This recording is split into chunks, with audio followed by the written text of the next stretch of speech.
नमस्कार, मैं हूं आशीष चित्रांशी और आप देख रहे हैं the news launcher. Mid day मुद्दा विद अशोक वानखेड़े और खबर पटना से है। राहुल अब से करीब 60 घंटे बाद पटना पहुंचने वाले हैं। पटना में जो वोटर अधिकार यात्रा है उसका समापन है और ये शायद पिछले 5-6 साल के भीतर सबसे बड़ा शक्ति प्रदर्शन भी साबित हो किसी भी राजनीतिक दल का। शायद मैं कह रहा हूं क्योंकि जो पूत के लक्षण पालने में जैसे नजर आते हैं, जो वोटर अधिकार यात्रा 17 अगस्त को सासाराम से शुरू हुई थी, वो मोतिहारी पहुंचते पहुंचते जो शक्ल अख्तियार कर चुकी है, 60 घंटे बाद उसी से पटना के उस मेगा शो के बारे में हम अंदाजा लगा रहे हैं। जन सैलाब है सड़कों पर, जनसभा में, रैली में, हर जगह जहां राहुल गांधी उपस्थित था। लेकिन राहुल के पटना पहुंचने से पहले अगर साफ साफ शब्दों में बिना लाग लपेट कहें तो बीजेपी के गुंडे, बीजेपी के झंडे थे जिनके हाथ में, और वो उन झंडों से लगातार सर फोड़ रहे थे झंडे और डंडे से, तो वो गुंडे ही कहे जाएंगे। बीजेपी के गुंडों ने पटना में अटैक कर दिया, कांग्रेस के दफ्तर में घुस गए, कांग्रेस के कार्यकर्ताओं के सर फूटे हैं। हालांकि कुछ कांग्रेस के कार्यकर्ताओं ने इनको उसी अंदाज में चुनौती देने की कोशिश की, लेकिन ये झुंड में आते हैं तो झुंड था, पुलिस नदारद थी। बाद में पुलिस का बयान आया है कि अभी हम पता करेंगे कि जिस थाना क्षेत्र में यह है सदाकत आश्रम, कांग्रेस का मुख्यालय, उस क्षेत्र, उस थाने में इस प्रदर्शन को लेकर के कितने बजे सूचना मिली। दरअसल बिना सूचना कोई प्रदर्शन हो नहीं सकता। इसे अगर ये कहें हम कि सरकार के संरक्षण में ये गुंडागर्दी हुई है, तो इसमें कोई गलती नहीं होगी, क्योंकि हम तरकुश कह रहे हैं और खुलेआम पटना पुलिस को चुनौती देकर के कह रहे हैं कि ये आपके संरक्षण में और सरकार के संरक्षण में हुआ है। कैसे हुआ है? एलआईयू क्या कर रही थी भाई? पटना पुलिस की एलआईयू, लोकल इंटेलिजेंस यूनिट, वो क्या कर रही थी? सोई हुई थी। सैकड़ों की संख्या में ये भाजपा का झंडा लिए हुए गुंडे वहां पहुंच गए, कोई पुलिस नहीं, कोई प्रशासन नहीं। राहुल गांधी की यात्रा में तो कदम कदम पर यहां पर ये खतरा है, नहीं जाना है, यहां पर मंदिर दर्शन करना है, नहीं जाना है। यहां पर पुलिस कहां थी? बिहार की जेम्स बॉन्ड जो है वो 007 वाली police, Scotland yard Nitish Kumar की, 20 साल में जिससे बदल दिया है बिहार को, कहां थी वो पुलिस? मैं आपको खबर दिखाता हूं सीक्वेंस में, और सवाल ये भी है कि किसके इशारे पर हुआ और मास्टरमाइंड कौन था। मास्टरमाइंड बिहार में बैठा है या बिहार से कहीं बाहर बैठ करके उसके इशारे पर हो रहा है? दरअसल इसके पीछे जो वजह बताई गई, वो दरभंगा में राहुल गांधी की अनुपस्थिति में उस मंच, जिस मंच से भाषण दे के राहुल गांधी जा चुके थे, उस मंच पर किसी माइक में एक आवाज आती है, उसके हाथ में माइक था ये भी नहीं कह सकते, माइक में एक आवाज आती है नरेंद्र मोदी को गाली देते। उस पर एफआईआर हो चुकी है, उस पर उसकी गिरफ्तारी हो चुकी है, और अब ये शुरू हुआ है। ऐसे अगर गिरफ्तारी हो तो भाजपा 70% लोग, गिरफ्तारी जो ठीक है, जायज है, लेकिन ऐसे गुंडागर्दी हो तो पूरे देश में अराजकता फैल जाएगी। राहुल गांधी गाली देने वाले, और दुनिया की बात छोड़ दीजिए, मोदी से ज्यादा किसने राहुल को गाली दी होगी? और मां से जुड़ी हुई मां की ही बात कर रहा हूं। कौन जर्सी गाय है? कौन है जर्सी गाय? बताए जरा, पूछो नरेंद्र मोदी से। सारी अथॉरिटी, सबकी इज्जत उतारने की अथॉरिटी दे रखी है देश ने नरेंद्र मोदी को। खबर देखिए जरा, और फिर मैं जोड़ रहा हूं, भाव को लाता हूं। चलिए जो दिखाइए भैया, खबर दिखाइए फटाफट। पीएम मोदी को अपशब्द कहने पर पटना में हंगामा, बीजेपी कांग्रेस कार्यकर्ताओं ने एक दूसरे पर किया हमला। ये मीडिया तो यही लिखे कि दूसरे पर, एक दूसरे पर किया, और भी हो सकता है 1 घंटे बाद नैरेटिव कुछ ऐसा है कि कांग्रेस वाले अंडरग्राउंड होकर के जमीन के नीचे से लाठी चला रहे थे, कुछ ऐसा भी हो सकता है। आ जाए खबर। अब लाइए भाव को, लाइए स्क्रीन पर, लाइए फटाफट जोड़िए। भाव जरा विजुअल्स देखिए पटना के, स्वागत है आपका। विजुअल्स देखिए, लाइव विजुअल दिखाओ भैया। ये देखिए, इसमें हमने ऑडियो वगैरह बंद कर रखा है, क्योंकि इसमें कहां तक हम गाली ऑडियो में म्यूट कर पाएंगे। अब ये विजुअल हटा दीजिए, बहुत ज्यादा इस विजुअल में सब यही हिंसा ही हिंसा है, सर फोड़ा, और सब चारों तरफ भाजपा के झंडे आपको नजर आ रहे हैं। जरा इसके बाद एक रिएक्शन आया है पवन खेड़ा का, वो सुनाते हैं और फिर नरेंद्र मोदी जी की तरफ चलेंगे, रुख करेंगे। लाइए जरा सुनाइए। मुझे बताइए, ये पूरा आले में किसने करवाया, हम तो ये जानना चाहते हैं। हमारी यात्रा को बिगाड़ने की कोशिश कौन करेगा, हम तो नहीं करेंगे ना। तो ये इनकी एक टूल किट है बीजेपी की, कि खुद ही किसी को भेजो, अपने ही नेता को गाली दिलवाओ, फिर उसको मुद्दा बनवाओ, सबसे ट्वीट करवाओ, फिर हमारे पार्टी हेडक्वार्टर्स में आकर मारापीटी करो, सर फोड़ो हमारे कार्यकर्ताओं के। ये टूल किट का हिस्सा है इनकी। हम तो जानना चाहते हैं कि किस भारतीय जनता पार्टी के नेता ने इस तरह के लोग हमारी सभा में भेजे ताकि अपने ही प्रधानमंत्री को ही गाली दें। चलिए, ये खबर अब जो है इस समय पूरे देश में सबसे बड़ी खबर बनती जा रही है, और बेसिकली एक लाइन पवन खेड़ा की एक लाइन से सहमत हूं। एक तो इससे इसके पीछे कौन है, और दूसरा यात्रा खराब करने, अंत, बेसिकली इस यात्रा के अंत से डरे हुए हैं, यात्रा खराब करने की अगर इसे साजिश कहा जाए तो कोई दो राय नहीं है। मैं एक सवाल भाव से लेकर के तब आऊंगा, जरा नरेंद्र मोदी जी का दर्शन करने के लिए थोड़ा इंतजार तो करना पड़ेगा। तो वो 50 करोड़ की गर्लफ्रेंड, कांग्रेस की विधवा, जर्सी गाय, ये सब, इस इन सब मामलों के जो एक्सपर्ट हैं इस देश में, वो नरेंद्र मोदी हैं। ये मुझे कहने में कोई गुरेज नहीं है, किसी पुलिस, नरेंद्र मोदी पुलिस या किसी इनके स्टेट डबल इंजन की पुलिस, किसकी वजह से हम सच कहना नहीं बंद करें। ये किसने कहा है, कोई बता दे, डोनाल्ड ट्रंप ने कहा हो तो। खैर, पहले इस हमले पर आते हैं, फिर सुनवाएंगे, सब सुनवाएंगे आपको। भाऊ, ये हमला यात्रा खत्म होने के कगार पे है। कल यात्रा का आखिरी दिन है, उसके बाद एक दिन का रेस्ट है, और फिर पटना में वो महासमापन है। ये अखिलेश यादव बिहार से यात्रा में जुड़ रहे हैं, ये एकाएक देखिए पटना में। आशीष, ये अपेक्षित था। ये मतलब ये पहले दिन से आप देखिए, जब से ये मताधिकार यात्रा चालू हो गई तब से आप देखिए ना, पहले दिन से देखिए, पहले दिन से प्रशासन ने कौन सा जगह छोड़ी जहां अड़ंगा नहीं लगाया। यात्रा को परमिशन, सभा को परमिशन, चॉपर के लैंडिंग की परमिशन, हर जगह हम देखते आ रहे हैं।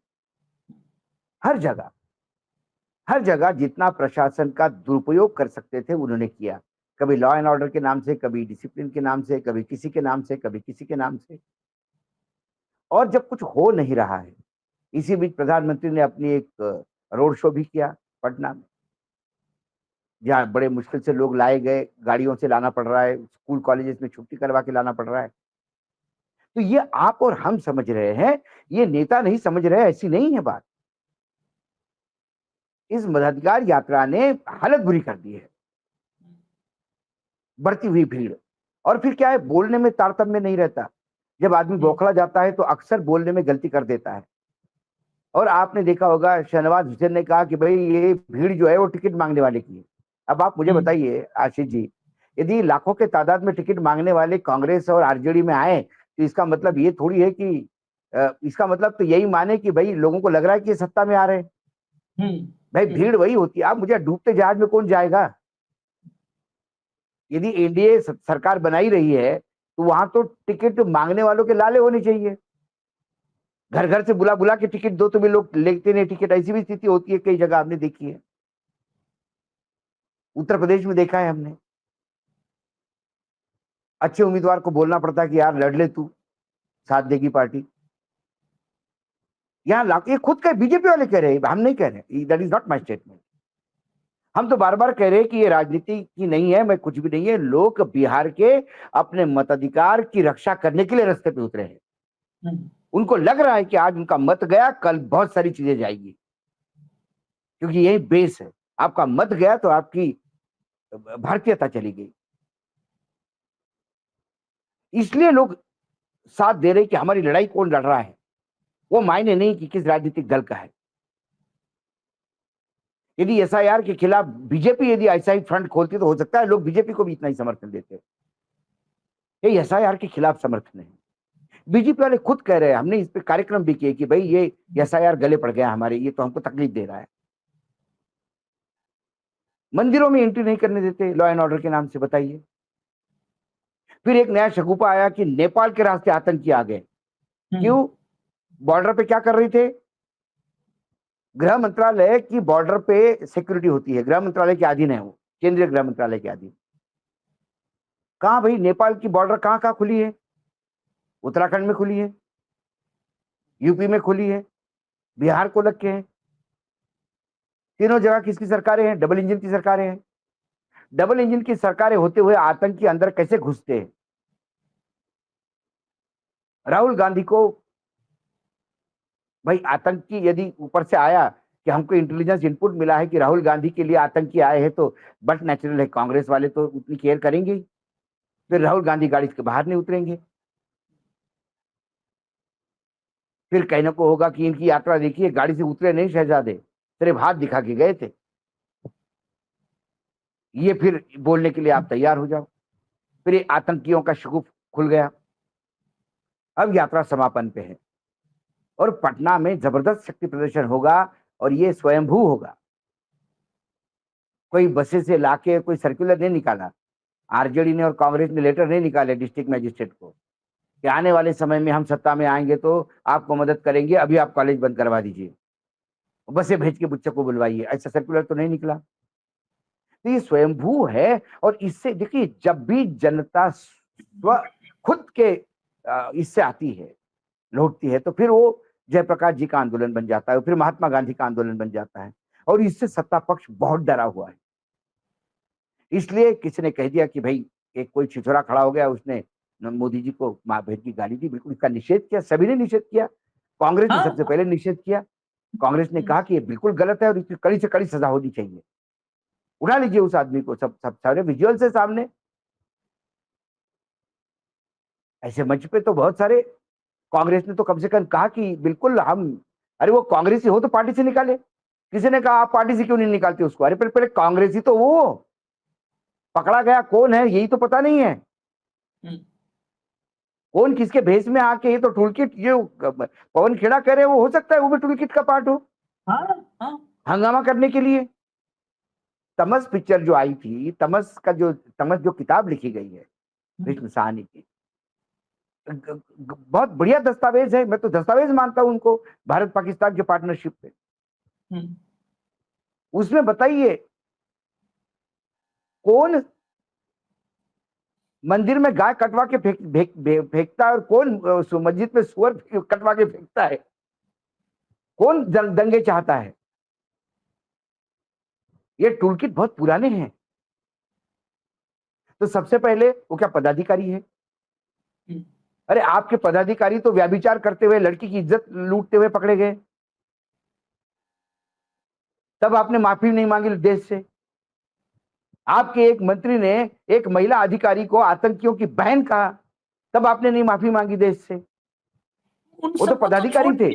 आपके सांसद, आपकी सिटिंग सांसद नथुराम गोडसे को अपना रोल मॉडल मानती है, आपने कहा सिर्फ मेरे दिल में दर्द हो रहा है, लेकिन आपने माफी नहीं मांगी देश से और उसको पार्टी से निकाला नहीं आपने। और आप कहते हैं कि कांग्रेस इसको, राहुल गांधी माफी मांगे। अरे राहुल गांधी माफी तब मांगे जो कांग्रेस का कोई अधिक पदाधिकारी, जिले का ही अध्यक्ष कोई गाली दे, तो कम से कम होता है कि मेरे पार्टी का। अरे जिसके बारे में अभी तक पता ही नहीं पड़ा कि है कौन हो सज्जन, नहीं मैं दुर्जन, जो भी कहे, सज्जन तो हो नहीं सकता, ये दुर्जन है कौन? चेलों का एग्जाम्पल छोड़िए, गुरु जी को सुनवाते हैं, जरा गुरु जी सुनिए आप। गुरु जी को क्यों बात करें कि वो विजय शाह की और इन सब की, नरेंद्र मोदी के ही सब चेले हैं, उनसे सब नीचे हैं। हाँ सुनिए। कांग्रेस सरकारों के कागज पे वो बेटी की विधवा भी हो गई और बेटी के विधवा पेंशन भी मिलना शुरू हो गया। ये रुपये कौन कौन विधवा थी जो लेती थी?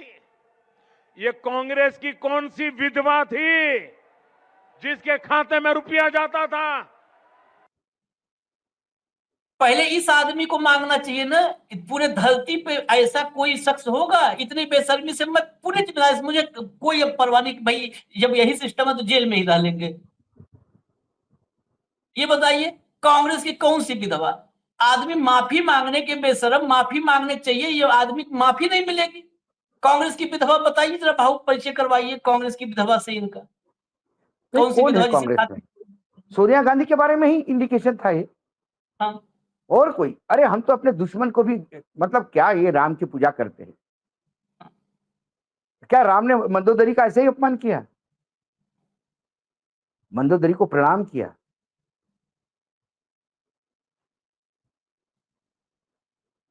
आप कांग्रेस की विधवा किसको कह रहे हैं? समझने के लोग समझते नहीं है।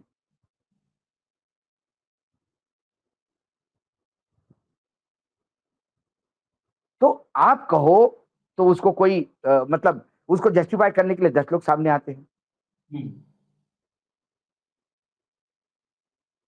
हाँ, तब ये कांग्रेस ने लट नहीं बजाए, तब कांग्रेस ने जाके हाँ ऑफिस नहीं तोड़े, हाँ।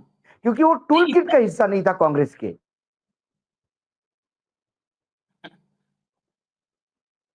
ये सब इतने कलाकार हैं ना कि ये कह देंगे हमने नाम नहीं लिया था।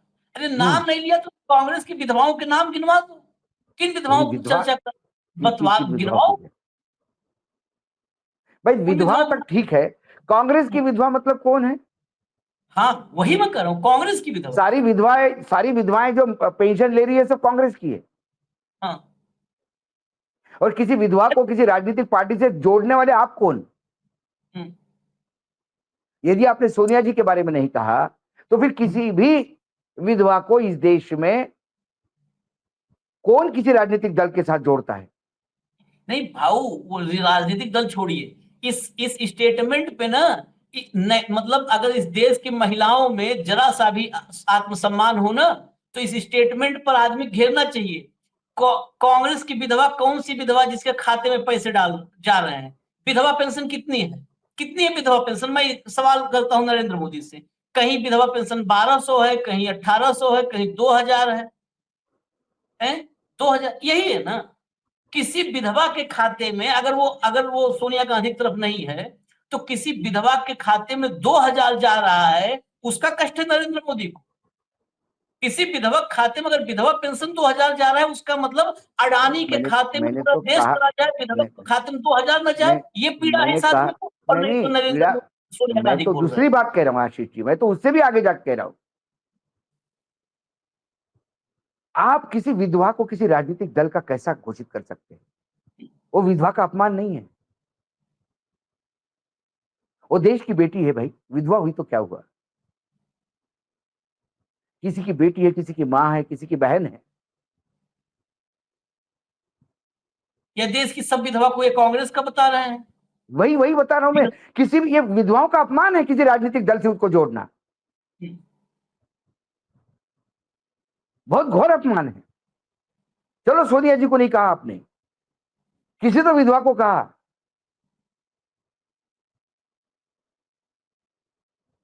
मैं तो कह रहा हूं हर विधवा, किसी को भी हो, सोनिया जी हो या जितनी हो, सब बराबर है। स्त्री की बात करो, सब बराबर है। जिसका भी सब किया बराबर उसके है। पैर पकड़ के माफी मांगो, ना कर लो जाकर के उसके चरणों में। आगे सुनिए, अभी आगे सुनिए, अगला सुनाइए भैया, लाइए सुनाइए। किसी ने 50 करोड़ की गर्लफ्रेंड देखी है? किसी ने 50 करोड़ की गर्लफ्रेंड देखी है? इस देश का दुर्भाग्य है कि ऐसे लोगों पर हंसने वाले भी लोग हैं। बड़ा मजा आया, बहुत नहीं मजा नहीं, आया। बसने वाले लोग नहीं है। ये 50 करोड़ की गर्लफ्रेंड जो है, ये शशि थरूर के पत्नी को हाँ। कहा गया था। हम्म हम्म उन्होंने आईपीएल की फ्रेंचाइजी ली थी केरला की टीम की, हम्म, ओनर थी वो। उसको जो फाइनेंस हुआ था, उस फाइनेंस के ऊपर ऑब्जेक्शन था। हम्म, ये पैसा कहां से आया, मनी लॉन्ड्रिंग का उसमें डाउट था। हम्म। 50 करोड़ का खेल हुआ, ऐसा अखबारों में छपा, तो इन्होंने उनको 50 करोड़ की गर्लफ्रेंड बोल दिया। किसी के पत्नी को आपने गर्लफ्रेंड बोल दिया। और दुर्भाग्य से वही शशि थरूर को अब इनमें भगवान दिखने लगे हैं। मतलब पत्नी की मृत्यु हो गई तो इनका बिल्कुल संबंध 7 जन्मों का नहीं था, इनका तो संबंध इसी जन्म में कुछ दिनों के लिए था। सुनंदा नाम था उनका, सुनंदा जी, उनकी मृत्यु हो गई, हत्या हो गई। कि आप किसी की पत्नी को गर्लफ्रेंड, 50 करोड़ के टैग लगा दिया आपने, 50 करोड़ की गर्लफ्रेंड। कैसे किसी को अधिकार है इस देश में, किसी को भाई किसी के भी कोई भी हो, पत्नी के बारे में टिप्पणी करने की? वो किसको अधिकार है? मैं तो आशीष जी, मैं तो कहता हूं कि कोई मतलब धंधा करने वाली लड़की का भी अपना एक सम्मान है, उसका भी एक आत्मसम्मान है, उसको भी गाली देने का अधिकार किसी तीसरे आदमी को नहीं है, और किसी को भी नहीं है। किसी को भी नहीं है, किसी को भी नहीं है।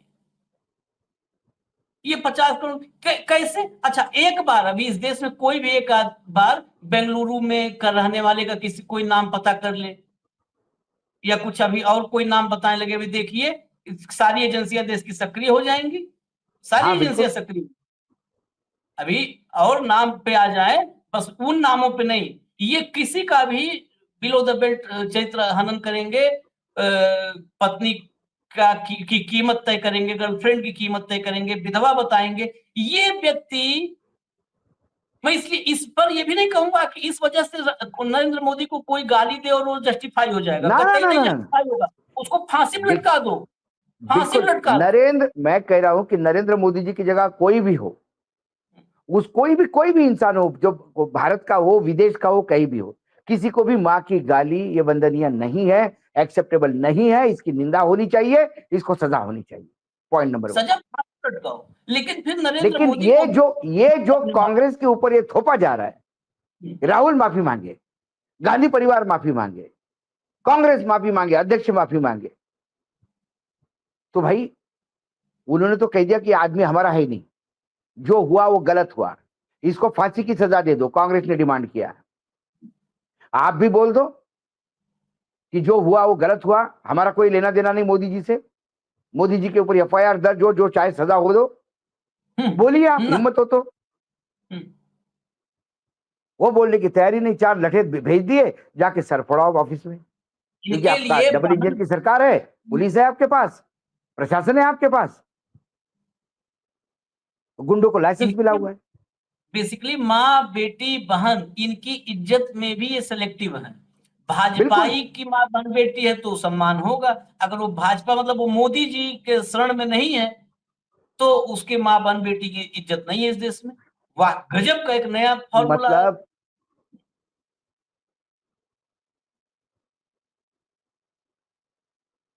कुछ नहीं कर सकते, कुछ नहीं कर सकते। इनका, आपने सही कहा, इनका सब्जेक्टिव होता है, इनका महिलाओं के प्रति इज्जत सब्जेक्टिव होती है, इनको देश के प्रति प्रेम सब्जेक्टिव होता है, इनका महात्मा गांधी आंबेडकर के प्रति प्रेम सब्जेक्टिव है, सब्जेक्टिव जब जरूरत पड़े तब।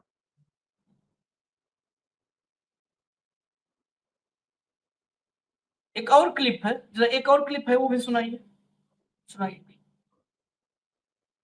मैंने कहा था इनकी सबसे बड़ी नेता चुनाव लड़ने की हिम्मत नहीं करेगी, वो डर के मारे भाग जाएगी, और वो भाग करके राजस्थान गई और राजस्थान से राज्यसभा में आई, और हुआ भी यही। इन्होंने कहा था वो भाग जाएगी डर के, इसमें ये मतलब उस लेवल का नहीं है, लेकिन यह भी अपमानजनक है, वो डर के भाग जाएगी महिला इनकी। अच्छा, ये बड़े शातिर हैं, ये बेसिकली अदालत, कोर्ट, बाकी लोग हैं नाम लेकर के बोल देते हैं। खैर, हम लोग भी डिबेट में अक्सर नाम लेकर चर्चा करते हैं, ये सब बहुत शातिर हैं। तो हमने किसी का नाम, ये कानून से खिलवाड़ करना और खेलना, बहुत शातिर लोग हैं। आशीष, इसमें कोई कानून से मतलब इसमें कोई रास्ता नहीं। इनकी सबसे बड़ी नेता यानी कांग्रेस की ही बोला उन्होंने। राजस्थान से कौन राज्यसभा में आया, महिला कौन राज्यसभा में आई राजस्थान से, मुझे बताइए। अभी एक ही महिला आई है जिनका नाम सोनिया गांधी है। इन पे मानहानि का कोई केस और सोनिया गांधी क्यों आई है? हाँ। सोनिया गांधी क्यों आई है? सोनिया गांधी स्वास्थ्य के चलते आई है, हारने के चलते नहीं आई है। सोनिया गांधी की तो सीट जीत गई, वहां तो कोई भी खड़ा हो गया, जीत गया, छोड़ दीजिए इसको। आपकी अपनी सीट देखिए कैसे जीते आप। प्रधानमंत्री सोनिया गांधी तो कम से कम अपनी हेल्थ के चक्कर में चुनाव नहीं लड़ी कि वो नहीं इतना अब ट्रैवल और उसका प्रचार का वो संभाल सकती है, इसलिए वो नहीं गई। तो उसके जगह तो सीट, तो आप में हिम्मत होती तो आप सीट खींच लाते बीजेपी। बहुत आपको लग रहा है कि वो हार के डर से भागी है। फिर उसके जगह लड़ने वालों के हरवा के दिखाते, यही करके दिखाते। वो तो कांग्रेस है, वहां तो सीट मैनेज, जो सीट का जो आपका रिप्रेजेंटेटिव होता है, सांसद का जो वहां पे रिप्रेजेंटेटिव होता है, वो भी चुनाव लड़के जीत के दिखा देता है। छोड़ दीजिए इस बात को। और पटना में कुछ और आपको एक आध स्क्रीनशॉट दिखा देता हूं, जरा जरा दिखाइए, अगला लाइए स्क्रीनशॉट। ये देखिए जी न्यूज, वहां पर बकायदे मतलब गोदी मीडिया बकायदे कवरेज कर रही है और उन्हीं कार्यकर्ताओं से बातचीत कर रही है जो गुंडे के मतलब शक्ल में हाँ। वहां पर आकर के बवाल किए। राहुल गांधी अगर माँ का दूध पिया, अब जरा इस कार्यकर्ता पर जिसका, क्योंकि ये तो कैमरे पर है, इस पर मुकदमा होगा क्या, ये गिरफ्तार होगा क्या? राहुल गांधी अगर माँ का दूध पिया है तो चलाओ गोली, ये राहुल गांधी का और राहुल गांधी के माँ का अपमान नहीं हो रहा है? अब यहाँ क्या लिखा है, भड़क उठा बीजेपी कार्यकर्ता, वो बदतमीज नहीं है, वो भड़क उठा है। पटना में कांग्रेस के खिलाफ बीजेपी का हल्ला बोल, बीजेपी कांग्रेस कार्यकर्ताओं में जमकर चल रही लाठियां, कार्यकर्ता बोले मां का अपमान करोगे तो मिट्टी में मिला देंगे। बस एक, बाकी किसी की मां नहीं है। खैर, एनबीटी बिहार, पटना में कांग्रेस और बीजेपी, ये जरा देखिएगा भाऊ, कांग्रेस बीजेपी कार्यकर्ताओं में झड़प के मामले में पुलिस अधिकारी ने कहा, वो बाइट भी थी लेकिन चला नहीं सकते, ऐसी एजेंसी की थी, कि पहले ये पता लगाना होगा कि इस आयोजन के बारे में स्थानीय थाने को सूचित किया गया था या नहीं। अगर सूचित किया भी गया था तो उसकी टाइमिंग क्या है। अब यहीं पर ये अफसर जो बोला, क्या होता है कि कितना भी बुद्धिमान हो, वो सबूत, कहते हैं ना, सबूत छोड़ के जाता है। इसने दो बातें कही कि सूचित किया था या नहीं। अगर सूचित नहीं किया था, इसका मतलब बिहार में लोकल इंटेलिजेंस कोलैप्स कर चुका है, वहां पर एलआईयू है ही नहीं। कोलैप्स कर चुका है, कोलैप्स। सूचित अगर नहीं करेगा तो आपको पता ही नहीं है कि 500 का मॉब कहीं जा रहा है, 500 का मॉब, फिर तो नरसंहार हो जाएगा। सूचित करके नहीं आएगा ना नरसंहार करने वाला, क्यों पहले थाने में सूचना देगा, पूर्व सूचना की मैं आ रहा हूं नरसंहार करने के लिए। जब एलआईयू कोलैप्स, इसका मतलब एलआईयू कोलैप्स। और दूसरी बात, अगर सूचित किया था तो टाइमिंग देखनी होगी कि कब किया था, टाइमिंग देखनी होगी। तो अगर टाइमिंग मान लिया कि उसने लेट ही किया था, तो तत्काल उस जिस समय सूचित किया उस समय ही थाने पर रिस्पॉन्ड से होना चाहिए था कि नहीं, अगर इस पर किया तुम लोगों ने प्रदर्शन तो टांग तोड़ दी जाएगी, क्योंकि इतने कम टाइम में हम नहीं तैयारी कर सकते आपके प्रोटेस्ट के हिसाब से। ये सब यही अफसर इशारा कर रहा है कि सरकारी संरक्षण में हुआ है। नहीं आशीष, इसमें तो कोई दो मत है ही नहीं। वो कहते हैं कि राहुल गांधी गोली मार दे। राहुल गांधी के पास कौन सा लाइसेंस है? Point number 1। और राहुल गांधी ने अभी तक कहां गोलियां चलाने का कोई इंसिडेंस है कि राहुल गांधी ने 4 जगह गोलियां चलाई, हमारे पे भी गोली चलाओ? क्या है, सरकार गोली चलाती है। लोग कहते हैं कि भैया तुमको गोली चलानी हो तो चलो, लेकिन हम प्रोटेस्ट नहीं कम कर देंगे। गोलियां तो शिवराज सिंह चौहान ने चलाई थी किसानों पे मध्य प्रदेश में। गोलियां तो जालियांवाला बाग में चली थी डायर ने। गोलियां तो प्रशासन चलाता है। गोलियां प्रशासन चलाएगा, राहुल गांधी कहां से गोलियां चलाएगा? राहुल गांधी गोली मार दो जबरदस्ती, किसी के हाथ में रिवॉल्वर थमा देना, गोली मार दो। माँ का दूध पिया है तो, माँ का दूध पिया है तो। ये जो शब्द है, शब्दावली, ये पूरा स्क्रिप्टेड है। ये किसी भी हालत में ऐसे दंगे की स्थिति करना चाहते हैं पटना में, ताकि पटना में ये जो अंतिम पड़ाव जो है पटना में, ये हो ही नहीं। ये इससे बिल्कुल दूर हटे, इसके लिए ये पूरा खेल है। मैंने कहा ना, कई टूल किट में बहुत सारे वर्टिकल्स है। एक विदेशी आतंकवादी आ गए नेपाल के रास्ते, लॉ एंड ऑर्डर है। रात को चॉपर का परमिशन, रात को मना करो, सुबह देखता है कैसा उतारेगा। कई मंदिर में लॉ एंड ऑर्डर हो जाएगा, तुम मत जाओ।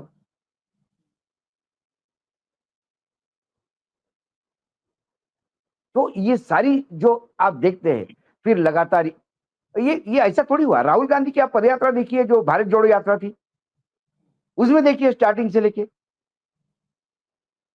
किसी बच्चों के उंगली पकड़ के हाथ में लगा दिया, पॉस्को का केस लगा दिया। तो बोला ये तो जब विदेशी जूते पहनता है और टी शर्ट की कीमत पे ही कुछ दिन चलाने का प्रयास किया, नहीं चला, विदेशी जूते चले नहीं चले, पास्को नहीं चला, फिर बोले कार गाड़ियों में घूमता है, जबरदस्ती पदयात्रा बोलता है, वो भी नहीं चला। जब नहीं चला तो चुप बढ़ गए। फिर कोरोना, फिर जहां जहां फिर डबल इंजन कोरोना। की सरकारें थी वहां गाड़ियां मिलने नहीं दी, टैक्सियां मिलने नहीं दी। नहीं, फिर कोरोना पे भी गया कि यात्रा रोको, कोरोना हाँ। फैल रहा है। कोरोना फैल रहा है, आतंक को। फिर कहीं सावरकर के लेके ही उत्तेजित हुए। लगातार रोड़ा डालने का प्रयास करते रहे, लेकिन वो माने नहीं। ये भी ऐसा ही होगा, ये रोड़ा डालने का प्रयास होगा। मैं नहीं मानता कि इसमें मैं कुछ तो यही बात, हम लोग के अपने चुनाव पर, अपने चयन पर, अपने निर्वाचन पर एक ही बात, निर्वाचन नहीं कहेंगे, ये इलेक्शन नहीं, सिलेक्शन हुआ है। सिलेक्शन, इस सिलेक्शन सिलेक्शन पर भी नहीं है, अपॉइंटमेंट हुआ है ऊपर से। अपॉइंटमेंट, चुनाव आयोग ने अपॉइंटमेंट किया है। सिलेक्शन भी जनता करती है, इलेक्शन जनता करती है आशीष। सिलेक्शन कुछ लोगों में से होता है, ये ऊपर से आया है, डेपुटेशन पे भेजा गया चुनाव आयोग द्वारा कि आपको हम डेपुटेशन पे भेजते कि आप प्रधानमंत्री रहे देश के। लेकिन इतना डरने वाले आदमी का अपॉइंटमेंट गलत किया, इतना डरने वाला।